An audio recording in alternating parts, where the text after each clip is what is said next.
It's hard to properly or accurately state the importance of Yao Ming to the rise of basketball in China. But I think it is important, as Yao would remind anybody when he's asked about it, to put it in historical context. Basketball's been in China for over 120 years.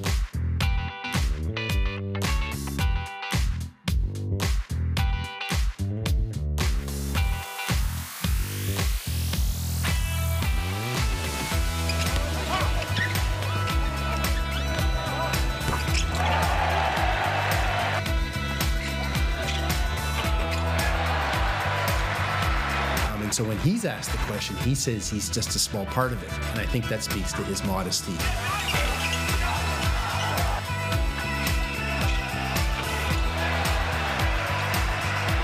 The reality is he's been a transformational player, a huge icon of Chinese basketball, and frankly, a global icon in the game.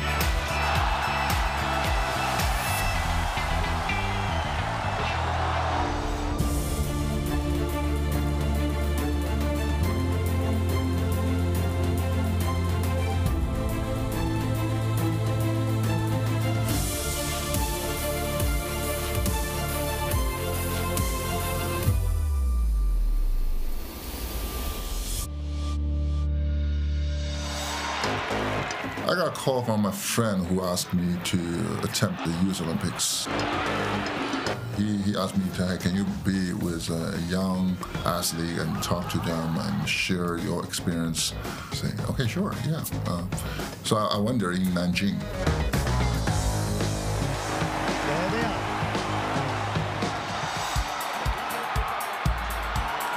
It has been quite phenomenal. Just look at those fireworks lighting up the Nanjing sky above this wonderful stadium. It really has been something very special for every single athlete who is still here.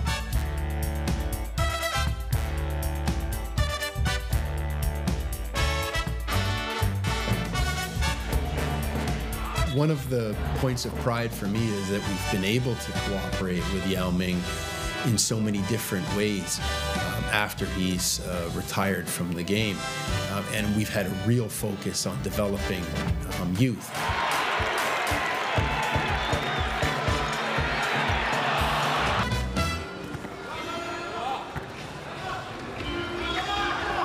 It's very good. It's very good time and very good. Very happy there to connect with young people. Well, I'm not old yet, but I'm younger people maybe.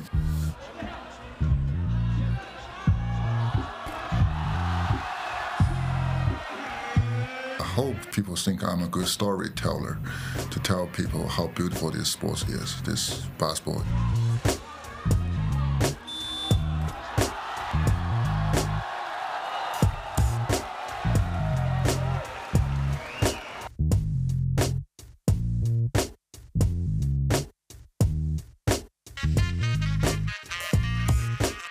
中国的篮球迷的人数呢，已经超过4亿的篮球迷。那应该来说，它是在中国的整个体育圈里面的话呢，球迷人数最多的一项运动了。从赛场的布置上来说，我们现在在校园啊，或者甚至在街头有很多未必有一个规范的场地的时候的话呢，它都可以划出一片半场的场地，甚至于只是有一个栏架，它都可以进行这个3对3的比赛。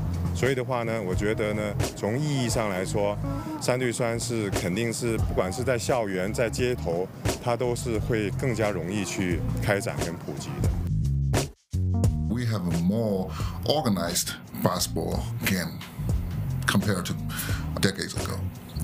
It's you can see a lot of street ball there, a lot of commercial league out there, and the school league is happening.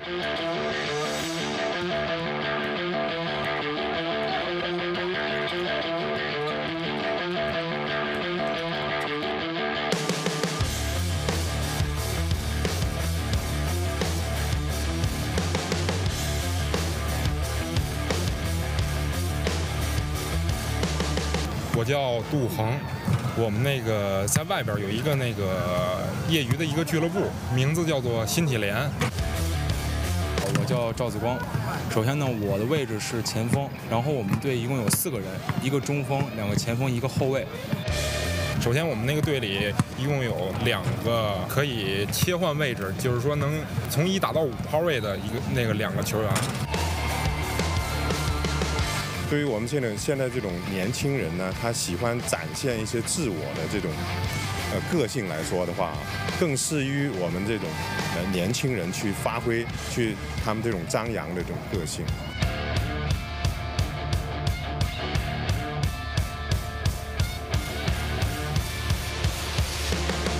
就在上一周几天前吧，5、6天前，我刚刚观看了一场3对3的比赛，决赛非常非常精彩，使我大开眼界。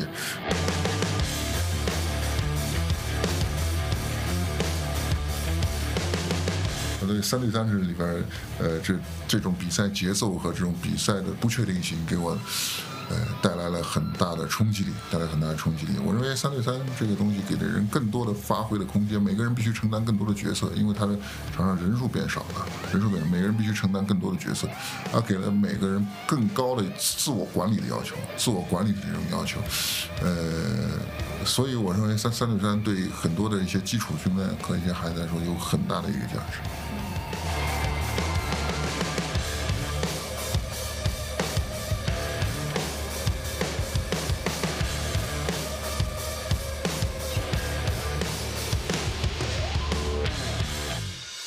Yao has emerged as a new role model in a couple of key ways. The first way is that he sort of had a work ethic as a teammate that I don't think too many athletes before him quite understood the way he did. He was very selfless in how he played the game. And so while his teammates constantly wanted to feed him the ball because he was such a dominant player, he focused so much more on getting them the ball, distributing it around, making sure that the offense clicked, and then also very focused on how he could contribute defensively because he understood that the team would win if he played as a teammate and not as an individual. And I think that's something very important that he has not only really paid attention to as a player, but also as he's taught the game to youngsters in his post career.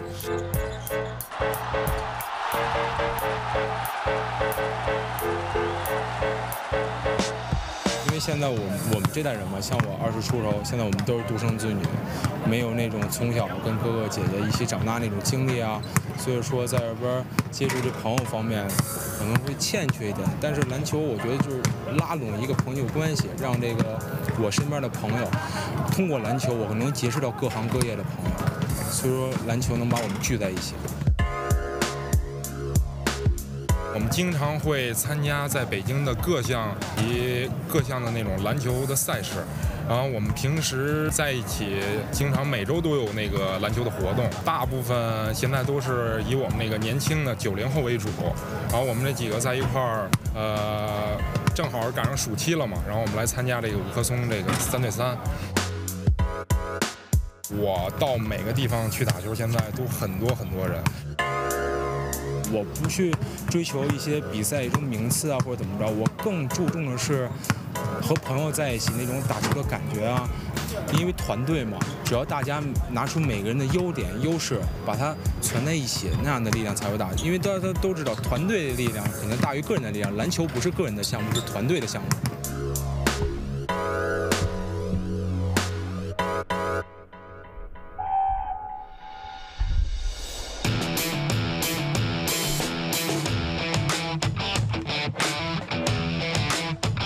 Sports has become a social life, and people find a joy in there. It's no different than you like painting or dancing or writing. It's just a game.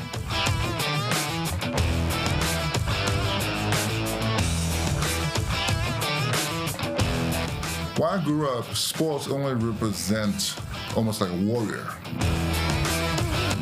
When you're a warrior, you're ready to fight and win a war, and so you can gain the glory for you and your country.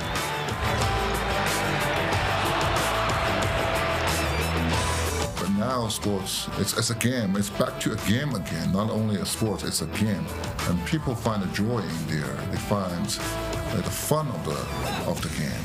It's more of a life. instead of just simply competition.